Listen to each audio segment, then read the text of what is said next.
Sir నమస్తే. నమస్తే. కళింగాంధ్రకి మణిహారం అంటున్నారు. ఆర్ఎస్ఎల్ఆర్ మెత్తల్ నిప్పాన్ స్టీల్ కంపెనీ ఈరోజు శంకుస్థాపన జరుగుతూ ఉంది. దానివల్ల ఉత్తరాంధ్రకి జరిగే ప్రయోజనాలు ఏంటంటారు? దాని ద్వారా ఆంధ్రప్రదేశ్ జరిగే ప్రయోజనాలు ఏంటి? దాని మీద కూడా జగన్ కేసు వేసాడా? సాక్షిలో మాత్రం ఫస్ట్ పేజ్ యాడ్ ఇచ్చాడండి. ఆర్సెల్ఆర్ మిట్టల్ స్టీల్ కంపెనీ అంటే ఇప్పుడు మొన్న గూగుల్ డేటా సెంటర్ మీద కేసు వేసాడు, అంతకుముందు టీసీఎస్ మీద వేసాడు, లేకపోతే కాగ్నిజెంట్ మీద వేసాడు, లులు మీద వేశారు. అతను వేస్తున్నాడు, ఏంచుతున్నాడు. అంటే కంపెనీలు తెచ్చే పనిలో చంద్రబాబు, కేసులు వేసే పనిలో జగన్మోహన్ రెడ్డి. ఇప్పుడు ఈరోజు కేంద్ర ఉక్కు శాఖ మంత్రి కుమారస్వామి, ముఖ్యమంత్రి చంద్రబాబు మరి శంకుస్థాపన 1,36,000 కోట్ల పెట్టుబడి. ఆర్సెల్ఆర్ స్టీల్ మిట్టల్ కంపెనీ ఇదేంటి, దేశంలోనే అతిపెద్ద స్టీల్ ప్లాంట్. 1,25,000 మందికి ఉపాధి అంటున్నారు. దీని ద్వారా అసలు ఒక స్టీల్ క్యారిడార్ బిల్డ్ అవుతుంది. మీరు చెప్పిన కళింగాంధ్ర ఏది, అనకాపల్లి మరి విశాఖపట్నం ఒక స్టీల్ ట్విన్ సిటీస్గా. విశాఖ స్టీల్ ప్లాంట్ మీకు తెలుసు, అదేంటి అసలు ఈ 22 నెలల్లోనే నీకు మరి 14,500 కోట్లు ఇచ్చారు. అదే జగన్మోహన్ రెడ్డి హయాంలో ఎలా ఉంది? జనం అదే చర్చ. విశాఖ స్టీల్ ప్లాంట్ జగన్మోహన్ రెడ్డి హయాంలో ₹1 కేంద్రం నుంచి తేకపోగా నిరాహారదీక్షలతో కార్మిక సంఘాలు అలో లక్షణాన్ని గోల్ చేసింది. 1,400 రోజులు. వాళ్ళు చివరిలో ఆయన దిగిపోయేటప్పుడు అక్కడ ఏదో ఎల్జీ పాలిమర్స్ ఏదో జరిగింది, ఆ విస్ఫోటనం ఏదో జరిగినప్పుడు ఆ బాధితులు వాళ్ళకి ఏదో మరి ఆ కంపెనీ రాజీ చేయడానికి వచ్చాడు జగన్మోహన్ రెడ్డి. ఎయిర్పోర్ట్లో జగన్మోహన్ రెడ్డిని వీళ్ళు కలిశారు, స్టీల్ ప్లాంట్ కార్మికులు. స్టీల్ ప్లాంటా, అది ఎక్కడా అన్నాడు. ఎప్పుడో పోయింది కానట్టు మాట్లాడాడు. ఆందోళన చేస్తున్నారా అంటే 1,400 రోజులుగా వాళ్ళు టెంట్లు వేసుకుని, వాళ్ళు శిబిరాలు వేసి, వాళ్ళు దీక్షలు చేస్తుంటే అసలు ఎందుకు ఎల్వి సుబ్రహ్మణ్యమే బయట పెట్టాడుగా జగన్మోహన్ రెడ్డి సీఎస్.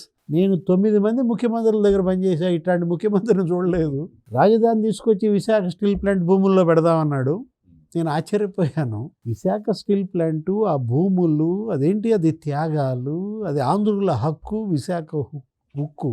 అప్పట్లో ఒక్క ఫర్నేస్ 98% మీద పనిచేయాల పిఎల్ఎఫ్. ఇప్పుడు 3 ఫర్నేస్లు 98% పిఎల్ఎఫ్తో పనిచేస్తున్నాయి. అసలు నిన్న చూశాను 54 కోట్ల లాభాలు వచ్చినాయంట విశాఖ స్టీల్ ప్లాంట్. ఇవాళ చంద్రబాబు మరి మోడీ ఘనత.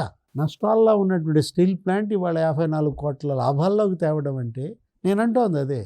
వాళ్ళు ఏమైనా ఇప్పుడు అటు కేసులు వేస్తున్నారు, ఇటు పుకార్లు పుట్టిస్తున్నారు. ఏమని, ఇక విశాఖ స్టీల్ ప్లాంట్ మూసేసినట్టే, ప్రైవేట్ ఫ్యాక్టరీ వస్తుంది కానీ దాన్ని మూసేస్తున్నారు. ఆ భూములు కూడా దీనికి ఇచ్చేస్తున్నారు. ఆల్రెడీ ఏంటి, ఒక 1000 ఎకరాల్లో ఏమో ఇచ్చారు.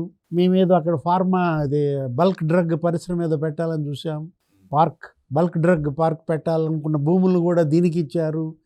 అంటే ఇలా చిలవలు పల్లవలుగా అతను ఒక కక్ష కట్టినట్టుగా, ఒక పగబట్టినట్టుగా. ఏది, ఉత్తరాంధ్ర మీద.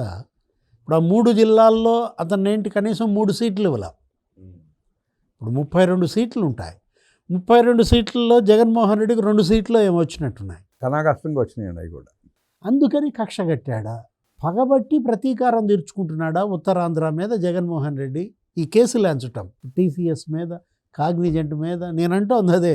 ఇప్పుడు ఈ ఆర్సెల్ఆర్ స్టీల్ మీద కూడా వేసారా అంటోంది అదే. ఎంచుతున్నాడా? ఏం లేదు కానీ పేపర్లు మాత్రం ప్రకటన తీసుకున్నాడు. అంటే ఇప్పుడు ఇవాళ వాళ్ళు ఇప్పుడు ఇది కూడా మాదే అన్నారా? ఆర్సెల్ఆర్ స్టీల్ అది కూడా చంద్రబాబు క్రెడిట్ చోరీ అన్నారా? ఇప్పుడు అదే కదా, ప్రతిదీ క్రెడిట్ చోరీ అంటారు. నిన్న ఏదో ఆయన ల్యాబ్ ఓపెన్ చేశాడు తిరుపతిలో 25 కోట్లతో, అది మేమే తెచ్చామన్నారు. గూగుల్ డేటా సెంటర్ మీకు తెలుసు, ఏది అసలు అది ఆదాని డేటా సెంటరు, అది మేము తెచ్చింది, చంద్రబాబు క్రెడిట్ అన్నారు. మరి మీరు తెచ్చింది చంద్రబాబు క్రెడిట్ చోరీ అన్నారు కదా, మరి మీరెందుకు కేసు వేయించారు? దానికి సమాధానం చెప్పరు. అంటే క్రెడిట్ చోరీ అంటారు, కేసులు వేపిస్తారు, ఒక ఫ్రస్ట్రేషన్ ఇక్కడ అదే కనపడుతుంది. నేను అంటోంది అదే. కంపెనీలు తెచ్చే పనిలో చంద్రబాబు. వచ్చే నెలలో గూగుల్ డేటా సెంటర్కి శంకుస్థాపన. ఏది, అది కూడా మనం చూసాం. ఏంటి, 1,50,000 కోట్ల పెట్టుబడులు. నిన్నగాక మొన్న ఇప్పుడు గూగుల్ డేటా సెంటర్ అక్కడికి వస్తుంది అని తెలియగానే అన్ని కంపెనీలు వాళ్ళ విశాఖకు వస్తున్నాయి. సెమీ కండక్టర్స్ ప్లాంట్ అదొకటి వస్తుంది. ఏంటి, ఒక 2,345 కోట్లతో విశాఖలో సెమీ కండక్టర్స్ ప్లాంట్ పెడుతున్నారు. అంటే అటు ఐటీ క్యారిడార్ డెవలప్ అవుతుంది. అదే మనం అన్నది టీసీఎస్, ఈ కాగ్నిజెంట్, మొత్తం ఐటీ పరిశ్రమలన్నీ వాళ్ళు అక్కడికి వస్తున్నటువంటి దీంట్లో స్టీల్ క్యారిడార్ మనం అన్నది అదే. ఈ ఆర్సిలార్ స్టీల్ ఈ కంపెనీ కానీ లేకపోతే విశాఖ స్టీల్ కానీ పర్యాటక రంగంగా కూడా విశాఖపట్నాన్ని బాగా అభివృద్ధి చేస్తున్నారు. అంటే ఇప్పుడు ఇవాళ డేటా క్యారిడార్గా వరుస పెట్టి ఎన్ని డేటా సెంటర్లు వస్తున్నాయి. రిలయన్స్ డేటా సెంటర్ అది 98,000 కోట్లు అన్నారు. మెటా కూడా రాబోతా ఉంది. బ్రూక్ఫీల్డ్ డేటా సెంటర్ అది 138,000 కోట్లు అన్నారు. అంటే అటు డేటా హబ్గా ఇవాళ విశాఖపట్నం. మనం ఇప్పుడు ఈ 22 నెలల్లో రామబ్రహ్మం గారు 22 లక్షల కోట్ల పెట్టుబడులు ఎంఓయూ చేసుకున్నది. అంటే వీళ్ళు ఒక టార్గెట్ పెట్టుకున్నట్టు ఉన్నారు. నెలకి 1,00,000 కోట్లు. అట్లాగైందండి ఇప్పుడు. నెలకి 1,00,000 కోట్లతో ఇవాళ కంపెనీలతో ఎంఓయూలు చేసుకున్నారంటే ఇప్పుడు ఇక 60 నెలలు ఈ ప్రభుత్వం ప్రజలు ఇచ్చిన మ్యాండేట్ 5 ఏళ్ళు కదా. అంటే 60 లక్షల కోట్ల పెట్టుబడులు వీళ్ళ టార్గెట్. వచ్చినా ఆశ్చర్యపోవాల్సి లేదండి. నెలకి 1,00,000 కోట్లు తెస్తున్నారు. నిన్న మంత్రి భరత్ ప్రకటించాడు 7 నెలల్లో 7 లక్షల కోట్ల పెట్టుబడులంట. దాంట్లో కూడా 1,52,000 కోట్లు రాయలసీమలో అంట పెట్టుబడులు. నేను అంటుంది అదే. ఒక నిజంగా చెప్పాలంటే ఇది ఒక అద్భుతం. ఏది అసలు ఊహాతీతం. అసలు వాళ్ళ డ్రైవ్ చూస్తుంటే చాలా ముచ్చటేస్తుంది. ఇప్పుడు ఎందుకు మీరు ఇప్పుడు ఈరోజు చెప్తున్న ఈ ఆర్సిలార్ నిప్పన్ స్టీల్ కంపెనీ ఉంది కదా, దీంట్లో ఏంటి ఈ ప్రభుత్వం ఏర్పడి చంద్రబాబు ప్రమాణ స్వీకారం చేసింది ఎప్పుడు? జూన్ 12, 2024. నెల రోజుల్లో వీళ్ళతో జూమ్ కాన్ఫరెన్స్, ఒక ఫోన్ కాల్తో అయిపోయింది పని. అంటే జూలైలో లక్ష్మీ మిట్టల్తో మరి ఆదిత్య మిట్టల్తో జూమ్ కాన్ఫరెన్స్. ఆగస్టులో లోకేష్ వాళ్ళని కలిశాడు. అంటే దీని వెనక కూడా లోకేష్ క్రెడిట్. ఏది ఇప్పుడు టీసీఎస్ మరి నేను 11 నెలల్లో తెద్దామనుకున్నాను, 1 నెల ఆలస్యమైంది, 12 నెలలు పట్టింది అన్నాడు. ఆ నెల కాగ్నిజెంట్లో తగ్గించాడు. ఏది అది కూడా 12 నెలల్లో తెద్దామనుకున్నది కాస్త 1 నెల తక్కువలో తీసుకొచ్చేసి 11 నెలలు అయిపోయింది. అంటే ఇప్పుడు ఇది కూడా ఏది 3 నెలల్లో భూములు కేటాయించారండి దీనికి. అరసల మెత్తలకి 14 నెలల్లో అన్ని రకాల అనుమతులు ఇంక్లూడింగ్ ఎన్విరాన్మెంటల్ క్లియరెన్స్, పర్యావరణ అనుమతులు కూడా 14 నెలల్లో వచ్చేసాయి. సో దీనికి రా మెటీరియల్ కూడా ఛత్తీస్గఢ్ నుంచి పైప్ లైన్ వేసి తీసుకొస్తానని చెప్పి ప్రచారం కూడా జరుగుతూ ఉంది. ఇప్పుడు మొన్న ఎంపీలందరూ కలిసి వెళ్ళి దీనికి అసలు మైన్స్ కేటాయించండి అంటే మళ్ళా జగన్మోహన్ రెడ్డి అది కూడా ఒక రచ్చ చేస్తాడు. ఏంటి ప్రైవేట్ కంపెనీకి మైన్స్ అడిగారు చూసారా, విశాఖ స్టీల్ ప్లాంట్కి అడగలేదంటారు. నువ్వేం చేశా? అమ్ముకుందామని చూసుకున్నాడు ఆ పొలాలన్నీ. ఇప్పుడు నువ్వు 5 ఏళ్ళు ఉన్నావు కదా. ప్రజలు అడిగే ప్రశ్న, జగన్మోహన్ రెడ్డి సైలెంట్గా ఉంటే అతని పరువు దక్కుద్దండి. అతను సైలెంట్గా ఉండడు. అతని పరువు అతనే తీసుకుంటాడు. కొట్టించుకుంటున్నాడు.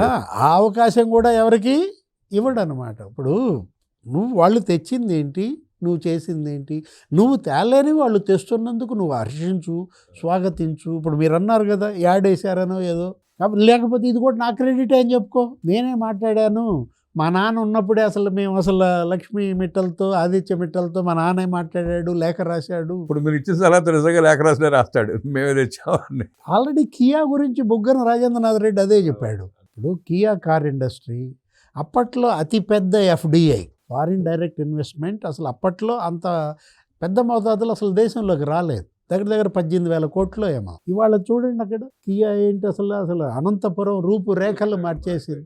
అసలు మీరు పెనుగొండెళ్ళి అద్దెకి ఇల్లు అడగండి, దొరుకుద్దా? అసలు ఎంత రేట్లు చెప్తున్నారు, అసలు భూమి రేట్లు ఎంత పెరిగాయి. అంటే అది కూడా ఏమని చెప్పాడు, ఆ కియా కార్ ఇండస్ట్రీ సీఈఓ అంట గతంలో హీరో హోండాకి చేశాడంట. అప్పుడు హీరోలో ఆయన ఉన్నప్పుడు రాజశేఖర రెడ్డి ఆయన కలిశాడంట. అప్పుడు అడిగింది ఇప్పుడు వచ్చిందనే ఏదో. అంటే ఇప్పుడు కాక్ అండ్ బుల్ స్టోరీసు, కట్టుకథలు చెప్పండి, ప్రజలు డిసైడ్ చేస్తారు. ఇప్పుడు ఇది కూడా చెప్పు. అదే మనం అంటుంది ఆర్సిలార్ స్టీల్ మిట్టల్ కూడా నా క్రెడిట్, మా నాన్న క్రెడిట్, చంద్రబాబు చోరీ అని చెప్పు. అంటే విశాఖపట్నంలో జరుగుతున్న అభివృద్ధి కార్యక్రమాలు నా క్రెడిట్ అంటే నమ్మటానికి కళింగాంధ్ర ప్రజలు సిద్ధంగా లేరు సార్. జగన్మోహన్ రెడ్డి 5 ఏళ్ల పాలనలో అక్కడ ఆస్తుల్ని ప్రభుత్వ ఆస్తులు మొత్తం తాకట్టు పెట్టుకుని తెచ్చుకున్న సంగతి వాళ్ళకి తెలుసు. ఇంకెట్లా నమ్ముతారు?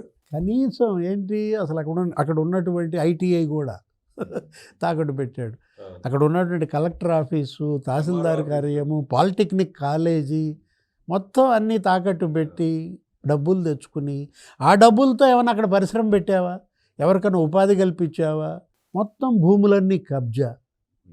విజయసాయి రెడ్డి లేకపోతే వైవి సుబ్బారెడ్డి, గుడివాడ అమర్నాథ్ మొత్తం అక్కడ దోచేసినటువంటి పరిస్థితుల్లో అంటే ప్రజలు కూడా ఇవాళ చర్చించుకోవాలి. ఏది ముఖ్యమంత్రిగా జగన్మోహన్ రెడ్డి పనితీరు, ముఖ్యమంత్రిగా చంద్రబాబు పనితీరు, పరిశ్రమల మంత్రిగా ఆ రోజు గుడివాడ అమర్నాథ్, ఇవాళ ఐటీ శాఖ మంత్రిగా మరి లోకేష్. అదేమంటే ఏమని పుట్టిస్తున్నారు, లోకేష్ అసలు సకల శాఖ మంత్రి అంట, అన్నిట్లో ఆయన ఏలు పెడుతున్నాడు, అన్నిట్లో ఆయన ఇది చేస్తున్నాడు అంటారు. అంటే ఏదో రకంగా ఒక ద్వేషం పుట్టించాలా, ఏదో రకంగా ఇక్కడికి వచ్చే కంపెనీలని అడ్డుకోవాలి. అసలు ఈ కేసులు లేపేయటం ఏంటండి? ఇప్పుడు వడ్డే శోభనాద్రీశ్వరరావు మాజీ మంత్రి, ఎంపీ, ఎమ్మెల్యే, అంత వయసున్నటువంటి సుదీర్ఘకాలం పార్లమెంటరీగా ఉన్నటువంటి ఆయనతో కూడా కేసులు లేపించాడు. అంటే ఆయన కూడా ఒక పక్క తప్ప రెండో పక్క అర్థం కావట్లేదు, జరుగుతున్న అభివృద్ధి కార్యక్రమాలు తెలియనివ్వకుండా ఆయనతో కేసులు లేపిస్తున్నారు. అంటే అతను కూడా ఇవాళ ఏంటి, వడ్డే శోభనాద్రీశ్వరరావు కూడా జగన్ చేతిలో ఒక పావుగా మారాడు, కీలుబొమ్మగా మారిన పరిస్థితి. అంటే అసలు ఆయన లెటర్ ప్యాడ్లు కూడా ఇతని దగ్గరే ఉన్నట్టున్నాయి, అవి కూడా ఫోర్జరీ చేసి వేసి పారేస్తున్నట్టుగా ఉన్నాడు. వాళ్ళ ఒకటి ఎందుకు అసలు వీటన్నిటి మీద కేసులు ఎంచడం ఎందుకు, ఏకంగా ఆంధ్రప్రదేశ్ మీద కేసు వేయించు, అసలు రాష్ట్రం మీద కేసు వేసేయి. ఎందుకంటే తల్లి మీదే కేసు వేసావు కదా, అమ్మ మీదే కేసు వేసినాడు, ఇవాళ రాష్ట్రం మీద కేసు వేయడంలో తప్పేంటండి? అసలు ఎవ్వరు ఆంధ్రప్రదేశ్లో అడుగు పెడతానికి ఇల్లేదను బెదిరించావు కదా మన ప్రెస్ మీట్లో. ఆ పీపీపీ ఏంటది, మెడికల్ కాలేజీలు ఎవరు టెండర్లు వేస్తాడు అత్తు తేలుస్తా అన్నాడు. ఏది ఏమన్నాడు, జైలుకి పంపిస్తా అన్నాడు. అసలు జైలుకి వెళ్ళే వ్యక్తి జైలుకి పంపిస్తానని చెప్పి మాట్లాడటం అంటే అసలు నువ్వు పాలకుడిగా తగిన వాడివేనా? ముఖ్యమంత్రిగా జగన్మోహన్ రెడ్డి అర్హుడేనా? అంటే టెండర్ వేస్తే జైలుకి పంపిస్తావా? పంపించు, వీళ్ళందరినీ జైలుకి పంపించు. ఇప్పుడు ఈ పెట్టుబడులు పెడుతున్నారు చూసావా, ఇప్పుడు ఆర్ఎస్ఎల్ మెటల్, లేకపోతే ఎవరు గూగుల్ డేటా సెంటరు, టీసీఎస్, లేకపోతే కాగ్నిజెంట్, మొత్తం అందరినీ జైలుకి పంపిస్తావా? అంటే ఇవాళ పాలకుడు అనేవాడు ఎలా ఉండకూడదు, జగన్మోహన్ ఎలా ఉండాలి చంద్రబాబు. వాళ్ళు 3 ప్రాంతాలు 3 క్లస్టర్స్గా చేశారండి. Visakha economic cluster, Amaravati economic cluster, Tirupati economic cluster. వాళ్ళు పెట్టుకున్నటువంటి టార్గెట్ ఏంటి, మేనిఫెస్టోలో 20 లక్షల ఉద్యోగాలు, 3 ప్రాంతాల్లో 3 ఏళ్ళు ఎంత 21 లక్షలు పెట్టుకోవాలనుకున్నారు. ఇప్పుడు విశాఖలో 7 లక్షల ఉద్యోగాలు, అమరావతిలో 7 లక్షల ఉద్యోగాలు, రాయలసీమలో 7 లక్షల ఉద్యోగాలు. ఇట్లా వాళ్ళు ఒక ప్రీ ప్లాన్డ్గా వెళ్తున్నారు, ఒక విజన్. ఇప్పటికే కూటమి ప్రభుత్వం వచ్చి 22 మాసాలు అవుతుంది సుమారుగా. 22 మాసాల్లో 11 లక్షల కోట్ల రూపాయలు పెట్టుబడులు గ్రౌండ్ అవుతా ఉన్నాయి, 11 లక్షల ఉద్యోగాలు కల్పన జరుగుతూ ఉంది. అరసల మిత్ర ప్రారంభోత్సవంతో 11 లక్షల ఉద్యోగాలు వచ్చినట్టే. అంటే ఒకటి ఇక్కడ ఏంటి, శంకుస్థాపనలు, కేంద్ర మంత్రులు, ప్రధాని, ఈ రాష్ట్రానికి ఇస్తున్నటువంటి ప్రాధాన్యత. నీ 5 ఏళ్లలో ఒక కేంద్ర మంత్రి వచ్చాడా, ఒక శంకుస్థాపన చేశాడా, ప్రధాని అసలు వచ్చాడా? ఏదో అల్లూరి సీతారామరాజు విగ్రహావిష్కరణకు ఒకదానికి తెచ్చావు, ఒకదానికి వచ్చాడు అంతే. ఇప్పుడు ఇవాళ ఏంటి, ఇప్పుడు 3 సార్లు వచ్చాడు.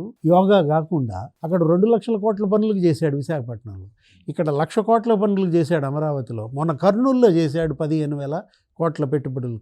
మొన్న మనం చూసాం క్వాంటమ్ వ్యాలీ, ఎక్కడ, అమరావతి. జితేంద్ర సింగ్ వచ్చాడు, ముఖ్యమంత్రి చంద్రబాబు, జితేంద్ర సింగ్ మరి దానికి శంకుస్థాపన చేసిన దీంట్లో. ఇవాళ క్వాంటమ్ వ్యాలీ ఏంటి, దగ్గర నీకు 1,00,000 ఉద్యోగాలు వస్తాయి ఆ క్వాంటమ్ వ్యాలీలో. అదొక క్వాంటమ్ సిటీగా మారుతుంది. క్వాంటమ్ కంప్యూటర్ అయిపోయింది, అది కూడా సిద్ధమైపోయింది. రేపొద్దున ఎప్పుడో అది ఎరక్షన్ కూడా జరుగుతుంది, బిల్డింగ్లన్నీ నిర్మాణం జరుగుతున్నాయి. బిల్ గేట్స్ వచ్చాడు, మళ్ళీ బిల్ గేట్స్ మీద గోల. అరే మామూలుగానా, అసలు ఎంత రచ్చ చేశారండి. ఆఖరి బిల్ గేట్స్ను కూడా రకరకాల మాటలతో, చేష్టలతో, పోస్టులతో ఆ వ్యక్తి దహనానికి పాల్పడ్డారు. అంటే భయపెడుతున్నారు, ఏది పారిశ్రామికవేత్తలను భయపెడుతున్నారు. ఎవరు టెండర్లు వేయడానికి లేదు. మీరు ఒకవేళ వచ్చి కనుక వేస్తే, మీరు వచ్చి కనుక ఇక్కడ చంద్రబాబుతో పాటు పర్యటిస్తే బిల్ గేట్స్కి అయిన పరిస్థితే మీకు కూడా అవుతుంది. మరి రేపొద్దున బ్లాక్మెయిల్ చేయడం అంటారు. ఇవాళ లక్ష్మీ మిట్టల్ వచ్చాడు, మరి ఇవాళ లక్ష్మీ మిట్టల్ కూడా అట్టాగే చేస్తావా, బిల్ గేట్స్కి చేసినట్టే. అంటే ఇవాళ జగన్మోహన్ రెడ్డి అంటే అతను ఏంటి, ఒక సైతాన్ లాగా ఆంధ్రప్రదేశ్కి ఒక శని పెట్టినట్టు పెట్టాడు. శని అయినా నీకు ఏదో ఏలినాటి శని ఏదో అంటారు ఏంటి, వెళ్ళిపోతున్నాడు, 7 ఏళ్ళుగా వదిలిపోద్ది. ఏదో పూజలు గీజలు శాంతి ఏదో చేసుకుంటే, ఏ శాంతి చేయాలండి ఈ శని వదలాలంటే? ఆంధ్రప్రదేశ్ ప్రజలు వాళ్ళ నెత్తి నోరు కొట్టుకుంటున్నారు. జగన్ శని వదలాలంటే మేమే శాంతి చేయాలి. అరే ఇంత భయపెట్టడం, అసలు నువ్వు ప్రజల్ని భయపెడుతున్నావు, నీ తల్లిని భయపెడుతున్నావు, నీ చెల్లెళ్ళను భయపెడుతున్నావు. ఇవాళ పారిశ్రామికవేత్తలు భయపడుతున్న పరిస్థితుల్లో జనం మేల్కోవాలి. ఇవాళ జనం ఏది జగన్ శనిని వదిలిచేది జనమే అన్నమాట. రాయలసీమలో నేను చెప్పింది అదే ఇందాక, ఏది 7 లక్షల కోట్ల పెట్టుబడులు వస్తే 1,52,000 కోట్ల పెట్టుబడులు 7 నెలల్లో రాయలసీమకు వచ్చాయి. అంటే ఇప్పుడు మనం తీసుకున్నట్లయితే అక్కడ సెమీ కండక్టర్స్ హబ్గా రాయలసీమ మారుతుంది. కొరియా, జపాన్ 15,000 కోట్ల పెట్టుబడులతో అక్కడ semi conductors plants Modi cabinet ఆమోదం పొందింది. స్పేస్ సిటీగా, ఏరోస్పేస్ సిటీగా తిరుపతి, డ్రోన్స్ సిటీగా కర్నూలు, కడప, అనంతపురం, అన్ని రకాలుగా అక్కడ రాయలసీమలో అభివృద్ధి జరుగుతుంటే ఇక నాకు అక్కడ ఇక ఓట్లు పడవు అని అక్కడ ప్రజలను రెచ్చగొట్టాలని చూస్తాడు. అదేది ఆ lift irrigation, Rayalaseema lift irrigation అని చెప్పి అక్కడ మీటింగ్లు పెట్టించు, రౌండ్ టేబుల్ కాన్ఫరెన్స్లు అంటూ ఇతను మాస్కులు, ముసుగులు, దాన్ని కూడా ప్రజలు తిరగొట్టారు. అది కూడా చప్పడిపోయింది. పురుషోత్తమ రెడ్డి అంటాడు, లేకపోతే ఎవరు ఇలా నాయకులను పెట్టేసి అందరూ వైసీపీ వాళ్ళు అక్కడ. రాయలసీమ లిఫ్ట్ అసలు నువ్వే నీ హయాంలో ఆగిపోయింది. ఆ తర్వాత కూడా నువ్వు 3 ఏళ్ళు సీఎంగా ఉన్నావు, ఏం బీకావు అని చెప్పి తులసిరెడ్డి అడిగాడు. ఇప్పుడు 2020లో ప్రారంభించావు, 21లో ఆగిపోయింది, 24 దాకా సీఎంగా ఉన్నావు కదా, నువ్వు 3 ఏళ్ళు మరి ఆ లిఫ్ట్ ఎందుకని పట్టించుకోవాలా? ఇప్పుడు ఈ రౌండ్ టేబుల్ కాన్ఫరెన్స్లు పెట్టేవాళ్ళు జగన్ సీఎంగా ఉన్న 3 ఏళ్లలో ఎందుకు పెట్టలా? అంటే వాళ్ళు చెప్పే అబద్ధాలు చెప్పడం తప్ప ఎదుటాడు ప్రశ్నిస్తే దానికి సమాధానం అయితే చెప్పరండి వాళ్ళు. అంటే చేతిలో సొంత మీడియా ఉంది, కూలి మీడియా ఉంది, ఈ పెట్టే వాళ్ళు ఉన్నారు, పోస్టులు పెట్టేవాళ్ళు, ఈ మాట్లాడే కొన్ని మైకులు, అద్దె మైకులు, ఈ అద్దె రౌండ్ టేబుల్ కాన్ఫరెన్సులు. అంటే ఒక విధ్వంసం, ఒక విద్వేషం, వినాశనం, పగ. నేను అంటుంది అదే, ఏది తల్లి మీద పగ, చెల్లి మీద పగ అనుకున్నాం. ఆ కేసులు, ఆ ఆస్తులు, ఆ పంచాయతీ చూసి అసలు రాష్ట్రం మీదే పగ, ప్రజల మీద పగ. కాకపోతే ఏంటంటే ఇవాళ ఈ పెట్టుబడులు ఇవి చూసి నువ్వేం చేయాలి? స్వాగతించాలి. లేదు నాదే క్రెడిట్ అన్నావు కదా, ఇప్పుడు ఆ గూగుల్ డేటా సెంటరు, అది అదానీ డేటా సెంటరు, ఇది నేనే తెచ్చానన్నావు, మరి నువ్వే కేసు వేయించావు మీ గురుమూర్తితో. అసలు ఎలా అర్థం చేసుకోవాలి ప్రజలు? అసలు ఇలాంటి పార్టీ, ఈ విధమైనటువంటి నాయకుడు రేపు ఓట్లేం అడుగుతాడండి?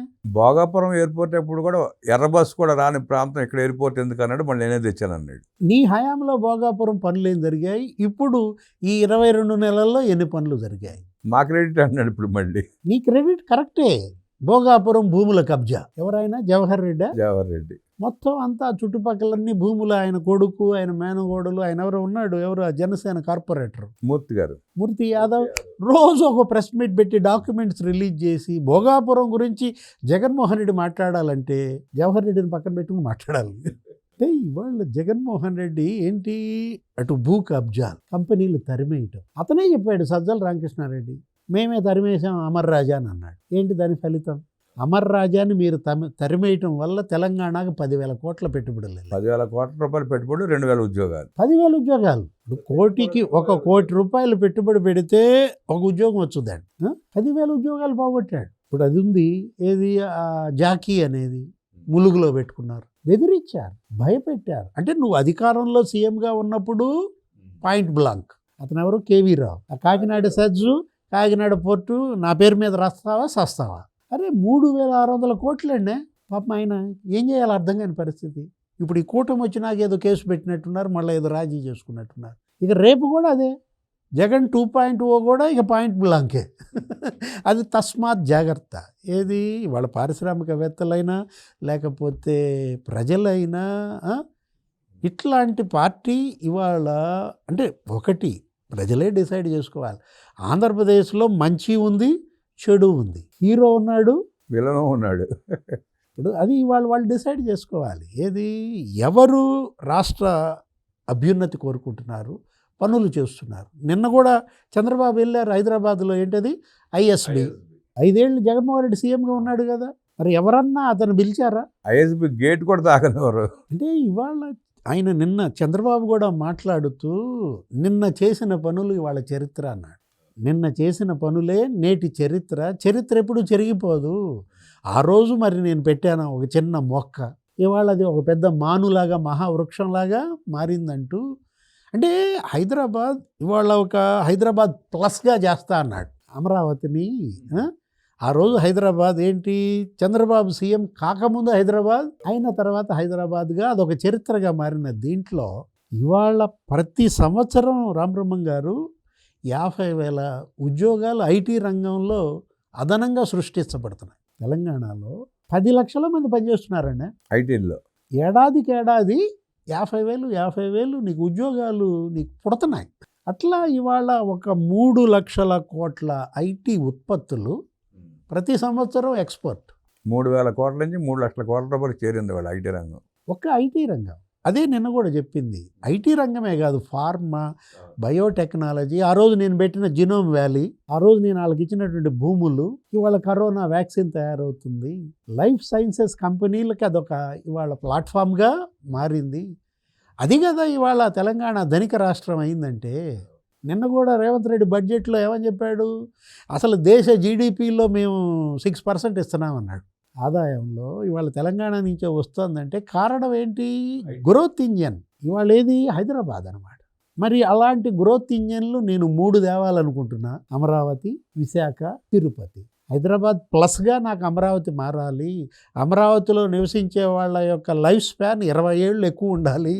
అంటే ఒక విజనరీ లీడర్ మీ కళ్ళ ముందే ఉన్నాడు. ఆయన విజన్ ఎలా నీకు అమల్లోకి వచ్చిందో మీ కళ్ళ ముందే ఉంది. అప్పటి 2020 విజన్. సరే, 2020 కళ్ళ ముందు కనపడతానే ఉంది. ఇప్పుడు జరిగే డెవలప్మెంట్ కూడా అందరి కళ్ళ ముందు కనపడతానే ఉంది.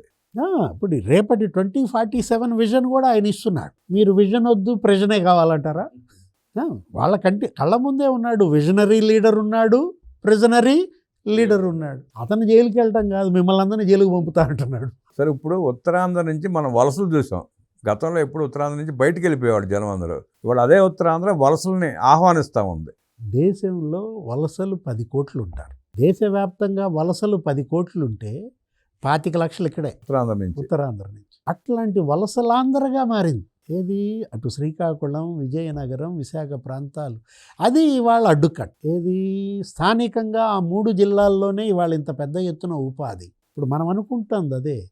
7 లక్షల ఉద్యోగాలు అక్కడే కనుక కల్పిస్తే మరి ఇంకా వలసలు ఎక్కడికి? అంటే నీకు స్థానికంగా ఇవాళ శ్రీకాకుళంలోనే పని దొరుకుతోంది, విజయనగరంలోనే పని దొరుకుతోంది, విశాఖలోనే పని దొరుకుతుంటే నువ్వు హైదరాబాద్ వెళ్ళాల్సిన పని ఏముంది? ఇప్పుడు పొరుగు రాష్ట్రాల నుంచి ఉత్తరాంధ్ర వెళ్ళే పరిస్థితి వచ్చింది.